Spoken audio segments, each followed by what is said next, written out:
Grazie mille.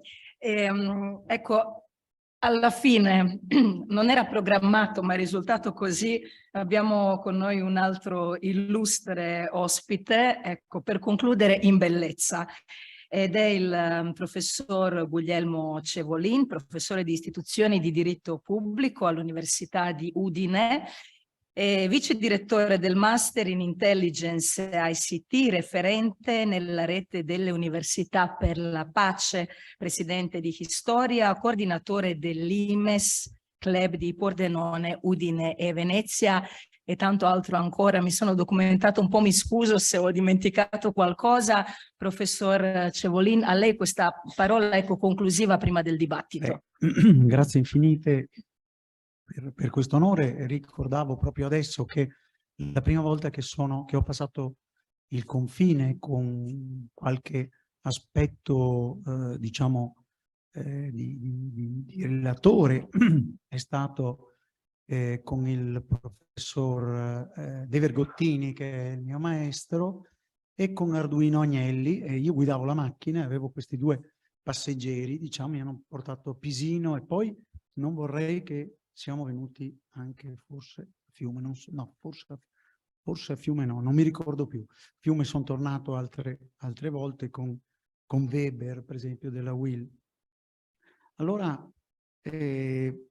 volevo solo fare due riflessioni così finali. Uno è il contesto nel quale si verifica questa, diciamo, questo allargamento di Schengen e allargamento dell'euro. E il contesto oggi abbiamo fatto ovviamente di entusiasmo e di emozione. E da un altro punto di vista, quello geopolitico, il contesto è mutato rispetto a molti concetti che sono stati richiamati, e cioè siamo in una fase, diciamo, di deglobalizzazione, siamo in una fase dove l'interdipendenza delle economie è usata come arma, dove la globalizzazione esprime provvedimenti, pensiamo agli Stati Uniti, il sostegno al Buy American, oppure per la difesa dell'inflazione, oppure le misure che si stanno facendo adesso tecnologiche contro la Cina, per esempio. Oppure pensiamo anche ai provvedimenti della Germania a difesa delle proprie imprese con una entità tale da mettere in dubbio i principi che poi ovviamente con questa emergenza anche economica e energetica e tutto vengono superati, o si creano eccezioni, cioè quello degli aiuti di Stato e così via, che sono uno dei pilastri della concorrenza europea. Quindi il contesto è cambiato, però sicuramente questi passi avanti, che sono passi avanti, passi di bimbo, sono passi di bimbo. Io mi ricordo un film con il quale un paziente di uno psicanalista che gli insegnava passi di bimbo, con passi di bimbo fai tutto. Alla fine il suo paziente gli ha portato via la moglie o la fidanzata con passi di bimbo. Però ecco, siamo con l'Europa, però con l'Unione Europea, così a passi di bimbo. Per le minoranze è stato citato il Minority Safe Pack, è stato citato prima ancora il Trattato di Lisbona. Il Trattato di Lisbona è la risposta degli stati che si vedono, come dire, dopo aver evitato la Convenzione, dopo aver evitato il Trattato europeo, si vedono recuperare la loro identità e dire: guarda che l'identità degli stati membri dell'Unione Europea è un limite per l'Unione Europea. Questo è, diciamo, a due lati che sono sempre presenti in tutti i nostri discorsi, cioè il fatto che l'Unione Europea come unità nella diversità, come esperienza che dovrebbe essere la casa comune dei popoli, anche dei piccoli popoli in Europa, dove ci dovremmo trovare, non sempre è, come dire, corrisposta, nel senso che, l'abbiamo visto, ecco qui, il Minority Safe Pack, abbiamo visto che la Commissione ha detto, ma cosa vogliono questi qua? Non capiamo, c'è già tutto, forse bisognerà applicare un po' di più, mentre il riferimento al Minority Safe Pack è l'aspetto che vuol dire strutturare un ambito normativo molto forte come il Six Pack per gli aspetti economici dopo la crisi Lehman Brothers del 2007-2008, cioè vuol dire fare direttive e regolamenti europei che entrano immediatamente in vigore, e in questo caso la richiesta era ovviamente per migliorare la condizione delle minoranze linguistiche nazionali che sono nel territorio dell'Unione Europea, che rappresentano circa il 10% dei popoli, della popolazione, no? In questo caso dei cittadini. Dei cittadini la vediamo dal punto di vista individuale. E quindi ecco, c'è una doppia, a volte doppia misura. Certo però, sicuramente di fronte a questo contesto di deglobalizzazione e di emergenze, inflazione, energia, economica, emergenza 2007-2008, Covid-19 e guerra in Ucraina, il riferimento all'euro e il riferimento anche a Schengen ci dà degli elementi di maggior valore anche per la minoranza, per il fatto di poter riconoscersi più pienamente europea, e poi per esempio per la velocizzazione, per esempio, che non è solo quella del confine, che è già moltissimo, come io sono direttore Master in Intelligence e quindi ho anche questa competenza. L'aspetto importante delle nuove tecnologie, dell'information technology, che influisce in maniera diretta su questo aspetto e potrebbe creare dei muri digitali, ma che non si creano proprio perché lo spirito di Schengen è pienamente europeo e sotto il controllo della Commissione, della Corte di Giustizia, e quindi non può costituire ostacoli. Cioè c'è il sistema, per esempio, informatico per i visti, l'Eurodac, oppure per delle verifiche anche con caratteri biometrici, le TIAS, oppure il sistema per i visti con la possibilità di controllo di cittadini, ovviamente non di stati membri perché stanno entrando, il sistema SIS informatico sistema informativo di Schengen, che riguarda la ricerca di persone vulnerabili e scomparse, oppure di oggetti illegali o anche qui rubati. Quindi delle velocizzazioni. Su queste velocizzazioni sorveglia un'agenzia europea, ma c'è in prospettiva una riforma di questo aspetto, una riforma restrittiva che si predispone a più facili reintroduzioni dei controlli per ragioni di ordine pubblico, per ragioni di sicurezza interna. Per queste ragioni l'abbiamo visto col Covid, l'abbiamo visto in certe situazioni con le tensioni anche per esempio tra Italia e Francia, per esempio. E quindi diciamo non tutte le conquiste sono per sempre, ecco quello che voglio dire. Però ecco, sicuramente la stabilità che può dare, e qui mi dispiace che non ci sia, volevo richiamarlo, il presidente della comunità dei croati a Trieste, che ecco, sta facendo un'intervista, e volevo richiamarlo perché ha detto delle cose insieme ovviamente, ecco, all'ambasciatore Grubiscia, che ci ha fatto una lectio magistralis, anche delle cose che si possono fare, del vero spirito europeo e della vera diplomazia, che è solo quella di lungo corso, riesce a darci in 3 parole la via e la soluzione. Pensiamo al tema del mare. Ovviamente con Schengen il mare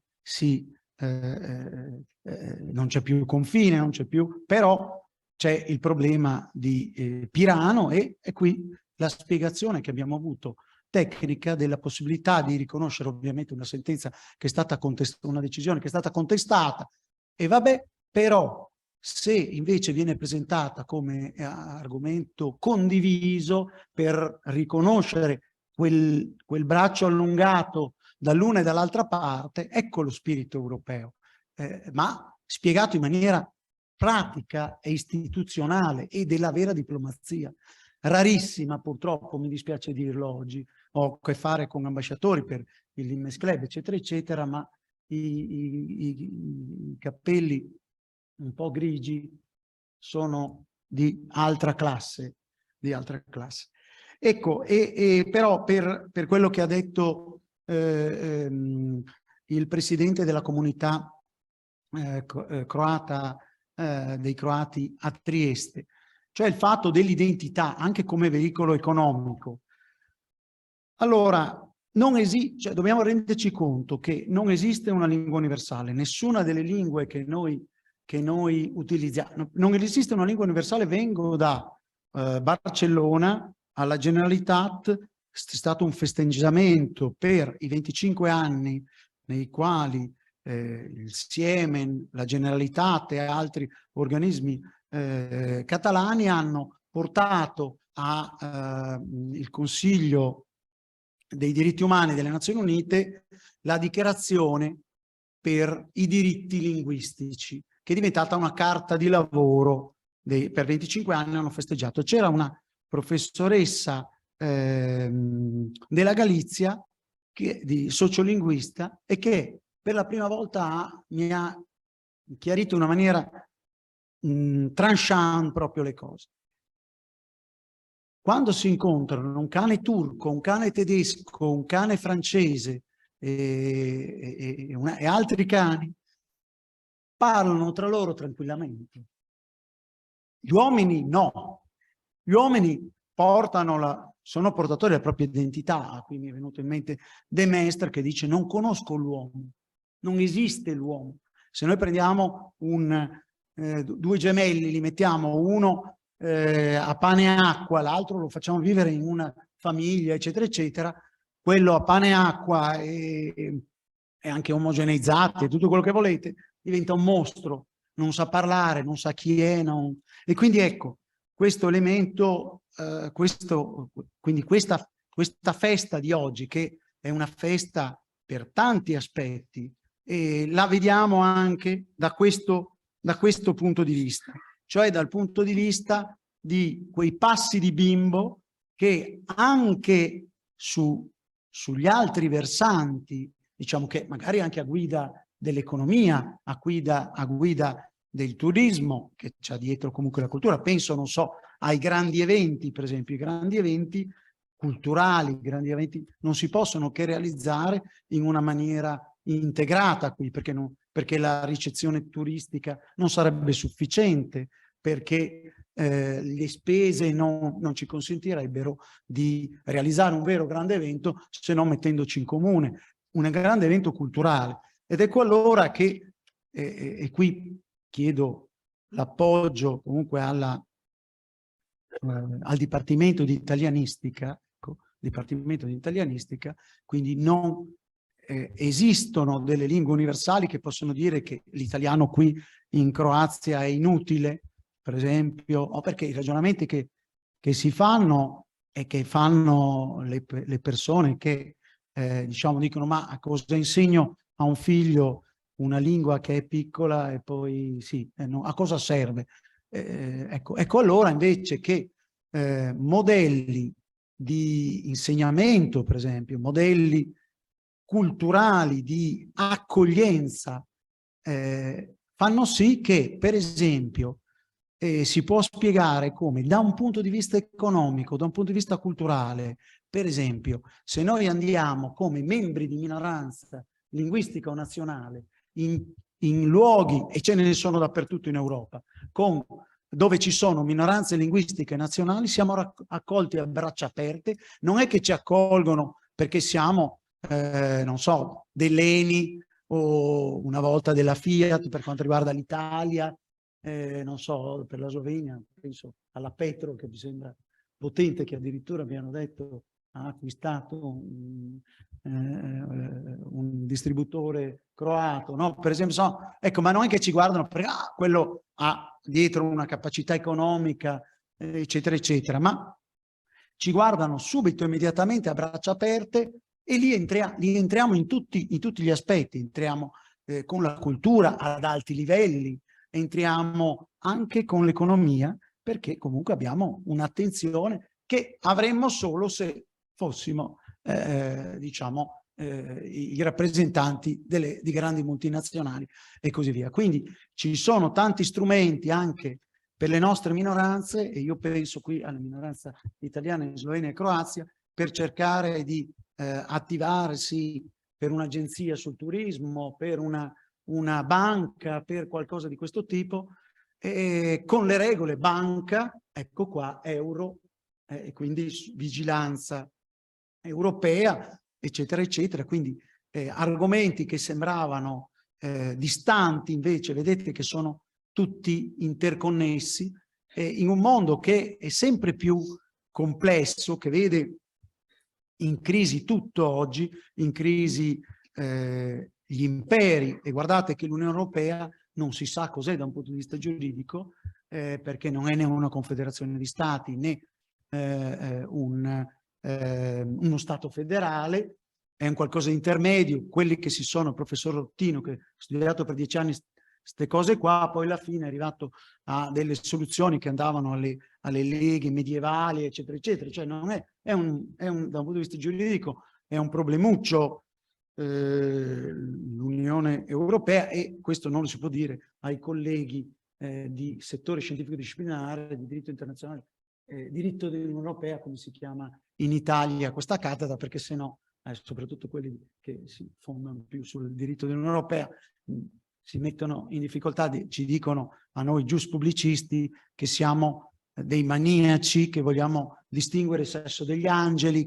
però avete visto tutti i problemi giuridici che ci sono dietro un po' anche a questi aspetti. Ed ecco allora che è rientrato, e sono contento, ringrazio tutti, perché sono tutti amici, ma Grubiscia e l'ambasciatore e il presidente della comunità croata, dei croati di Trieste, proprio perché ci hanno dato da un lato molto concretamente le cose da fare e come farle con questa prospettiva veramente europea, e dall'altro lato ci hanno spiegato anche da un punto di vista economico, perché voi non lo sapete, ma ha risanato il bilancio, lui non lo dice mai, ma ha risanato il bilancio. A volte le associazioni hanno delle gravi difficoltà economiche, spesso con questa anche burocrazia degli stati, delle regioni, ecco, i comuni magari un po' meno, e però ecco nel settore dell'economia vi ha spiegato come non solo le cose più evidenti, quello che ha detto Meyer, l'Unione Europea visibile come Schengen e l'euro, ma altre cose che stanno dietro possono essere elementi di potenza per le nostre comunità qui di quest'area. Grazie.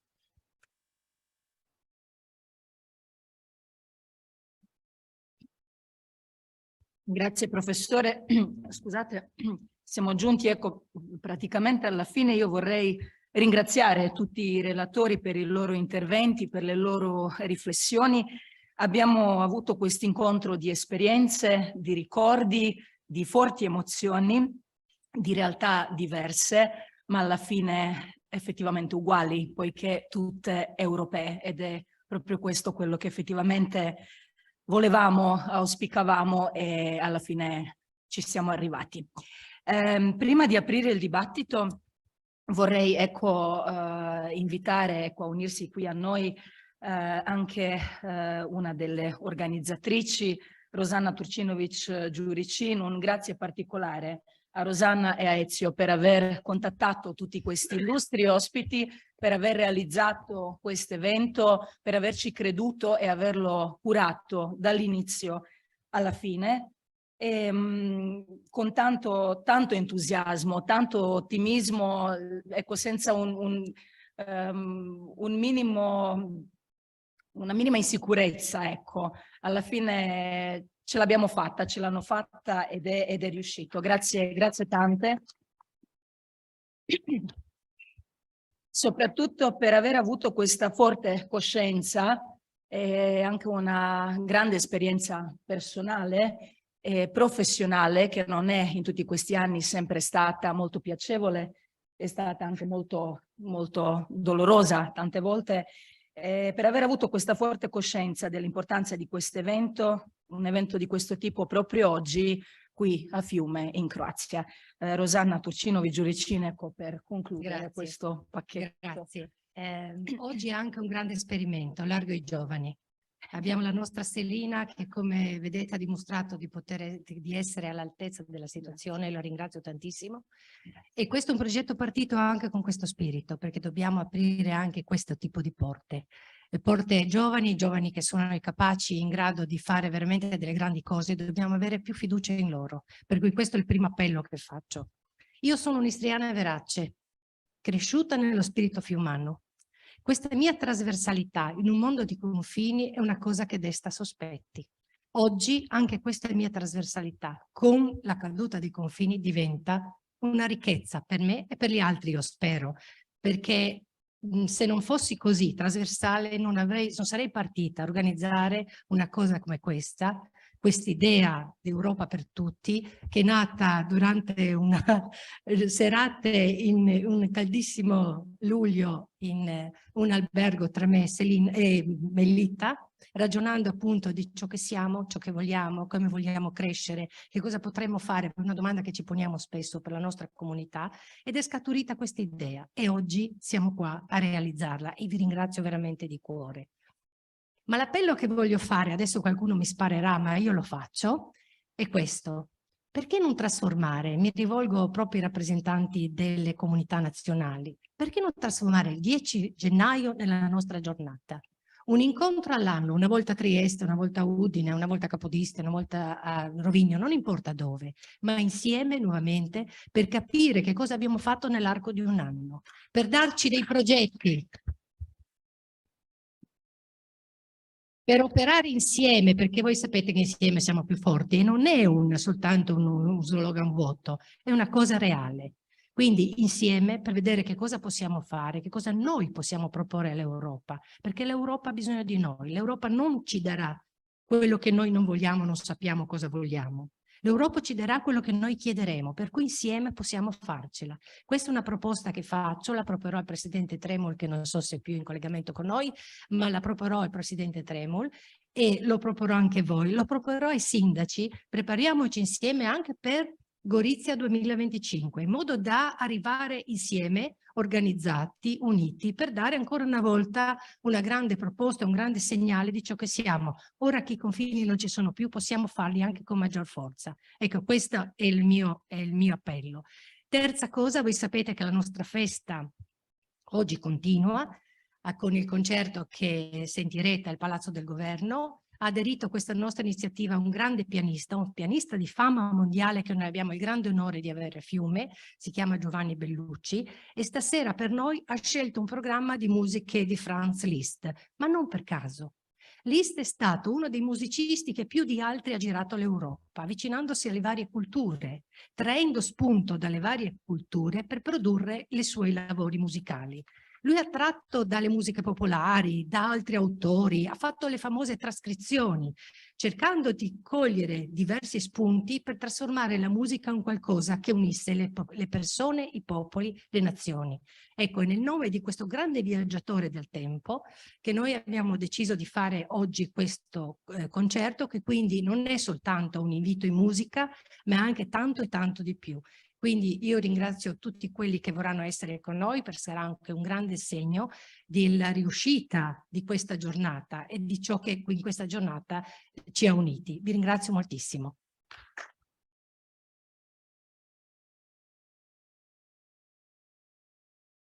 Grazie mille Rosanna, e ho appena avuto conferma dal presidente Tremul, è qui con noi e vorrebbe dire altre 2 parole, se possibile. Se possibile, ecco, abbiamo Maurizio Tremul ancora 1 minuto in collegamento e poi finalmente possiamo anche... No, io grazie per la parola, sarò veramente molto breve, ho seguito tutto la tavola rotonda, complimenti a tutti quanti voi, gli organizzatori, le splendide idee, le cose che sono state dette, varrà la pena anche poi fare una sintesi di una serie di proposte, penso che anche l'idea di ragionare su una giornata in cui ritrovarci come comunità nazionali per ragionare sul cosa abbiamo fatto, cosa si è raggiunto e cosa non si è raggiunto sia una proposta certamente importante, e quello che dobbiamo soprattutto fare è, dal mio punto di vista, alla fine ragionare in termini generali di far crescere generalmente il territorio, diventare quello che si diceva già a suo tempo, l'enzima come comunità nazionali per far crescere il territorio. Grazie, buon concerto, mi dispiace, me lo perdo, ma spero di partecipare a un'altra iniziativa del genere. Grazie veramente di cuore a tutti quanti voi. Grazie.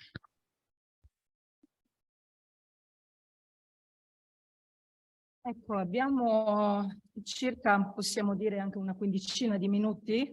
Abbiamo iniziato un po' più tardi, quindi ecco, una quindicina di minuti per eventuali domande, riflessioni, pensieri. Mi scuso perché so che sono con noi anche i rappresentanti del Comites.